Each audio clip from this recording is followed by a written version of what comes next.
Nous sommes en mai 1878 aux États-Unis sur la côte Est et Thomas Edison vient de breveter sa nouvelle invention qui s'appelle le phonogramme. Le phonogramme, c'est un appareil destiné à enregistrer et restituer les sons.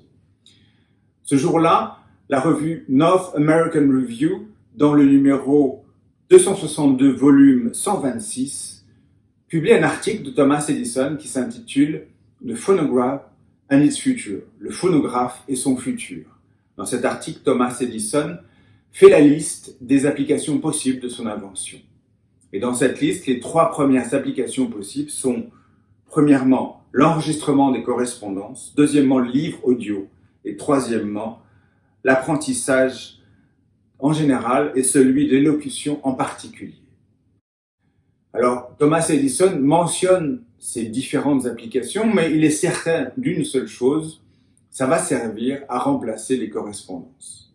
L'idée de Thomas Edison, c'est de dire, voilà, plutôt que d'écrire une lettre, désormais on va pouvoir graver un message sur un cylindre, mettre ce cylindre dans une enveloppe, envoyer ce cylindre à votre correspondant, et il lui suffira de mettre ce cylindre gravé sur son phonogramme à lui pour écouter ce que vous avez à lui dire. Ça paraît bizarre, mais c'est comme ça que Thomas Edison envisage l'application majeure de son appareil, à la place des correspondantes. Pour lui, ça permet de garantir plus de confidentialité sur les correspondances parce que vous n'avez personne comme intermédiaire qui va écrire la lettre que vous lui dictez. Et donc, assez logiquement, au moment où il veut commercialiser son invention, lorsqu'il veut mettre sur le marché son phonogramme, il fait le design en sorte qu'il soit utilisé pour transmettre des correspondances orales. À ce moment-là, une fois qu'il a commercialisé son premier phonogramme, c'est un échec. Personne n'en veut, pour des raisons qui nous semblent évidentes. Ça paraît beaucoup plus simple d'écrire une lettre que de graver ce cylindre. Donc assez logiquement, il va se tourner vers la deuxième utilisation qu'il pressent pour son invention, qui est celle des poupées portant un message audio. Et si vous tapez sur Internet Thomas Edison, gramophone, poupée parlante, vous aurez des images, des dessins qui correspondent à l'usine de Thomas Edison qu'il met en place pour fabriquer ces fameuses poupées. Elles ont une sorte de petit boîtier à l'intérieur du corps, à l'intérieur duquel il met un mini phonogramme. Pour ceux qui vont chercher un tout petit peu plus loin, vous allez trouver sur Internet des enregistrements audio du son qui sortait de ces poupées-là. Et vous allez vous apercevoir que c'est extrêmement perturbant. Ces poupées émettent un son qui ressemble plus à un film d'horreur qu'à quelque chose de l'ordre de l'enfance. Et vous verrez, c'est assez drôle. Je vous laisse découvrir ça. Effectivement, c'est pas très engageant, c'est surtout pas quelque chose qu'on a envie d'associer à un enfant. Et là encore, c'est un échec commercial cinglant.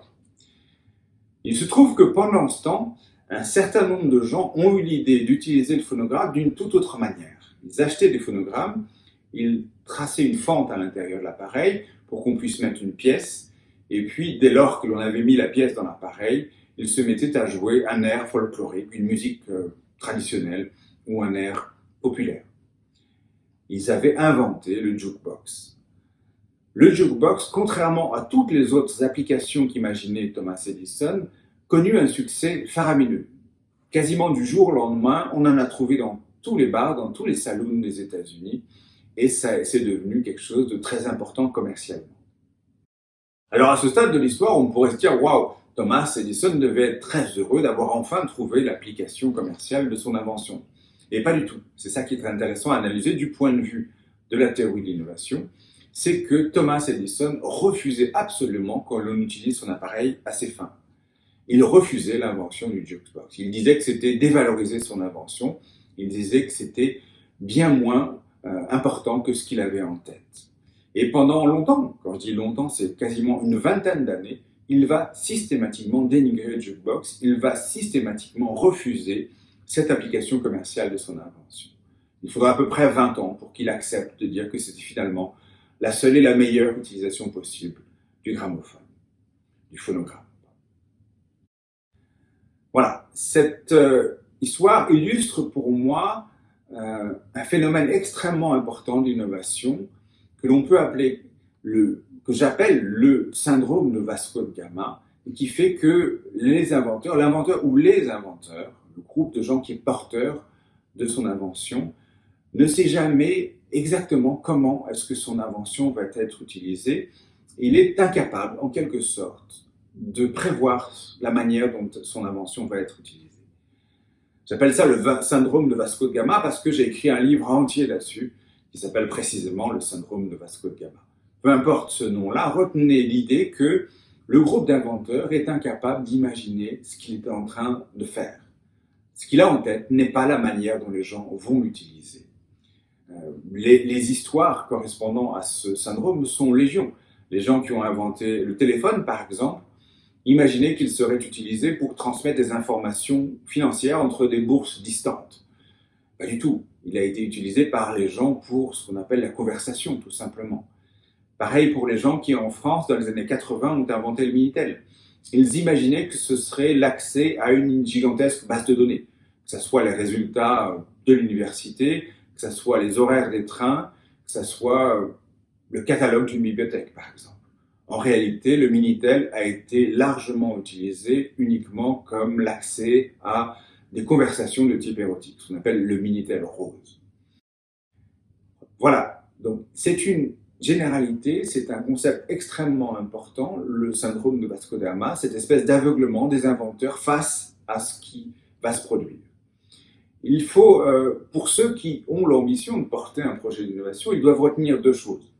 Premièrement, laisser le design de leur objet le plus ouvert possible, pour faire en sorte qu'effectivement les gens puissent le réutiliser d'une autre manière que ce qu'ils avaient imaginé. Donc ne pas enfermer le design, ne pas faire un design trop spécifique qui fait qu'on ne pourrait l'utiliser que d'une seule manière. Et puis enfin, se méfier de l'idée que l'on a de ce que l'on est en train de faire. Il faut, contrairement à Thomas Edison, accepter que si quelqu'un utilise ce qu'on est en train de faire d'une autre manière que ce qu'on avait imaginé, c'est un grand succès, ce n'est pas du tout un échec. L'échec en innovation, c'est quand personne n'utilise ce que vous êtes en train de faire. Merci beaucoup, à très bientôt pour une autre capsule.